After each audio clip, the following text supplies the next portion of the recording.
Before start this video, please subscribe my channel and click on bell icon. Thanks.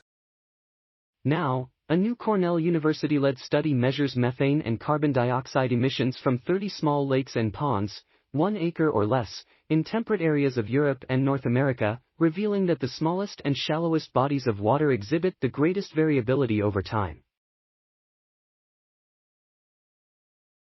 The paper marks an important step toward calibrating climate models so they better predict emissions from inland water bodies, and it points to the need to study small water bodies more closely.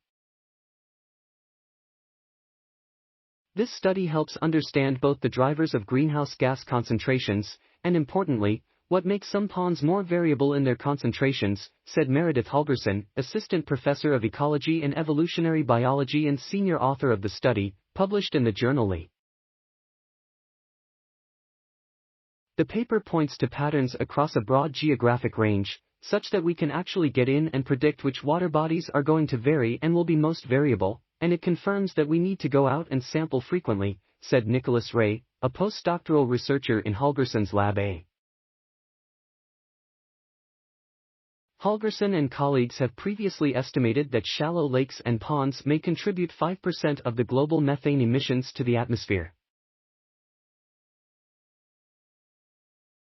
But without accurate measurements across many water bodies, they said, the true number could be as little as half or as much as twice that percentage.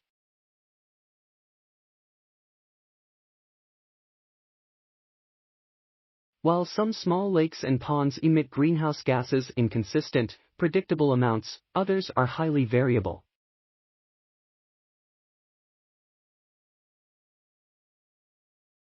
Understanding these dynamics is important as carbon dioxide and methane act as greenhouse gases in the atmosphere, with methane being 25 times more potent at trapping heat than carbon dioxide.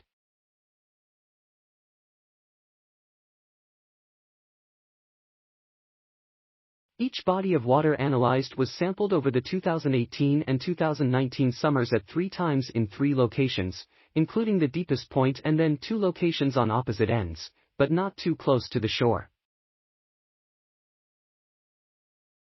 One key result we found was that the smaller the system is, in regard to surface area, the higher emissions are likely to be, Ray said. For carbon dioxide, samples were consistent in all parts of the water body, which revealed that researchers likely only needed to collect a sample from one location to get an accurate prediction of the whole body of water. Methane, on the other hand, required samples from multiple locations to get an accurate measure.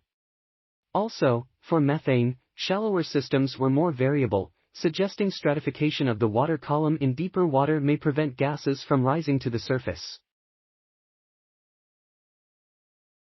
For carbon dioxide, the amount of plant life in the water played a large role in variability over time. For methane, variability was more driven by the water depth and likely associated with stratification in the water column. Among other uses, the study sets the groundwork for informing a New York State climate mitigation strategy to build more ponds to help farmers better handle droughts. We're working to identify how ponds can be built, or if there are simple management strategies people can employ to minimize emissions, Ray said.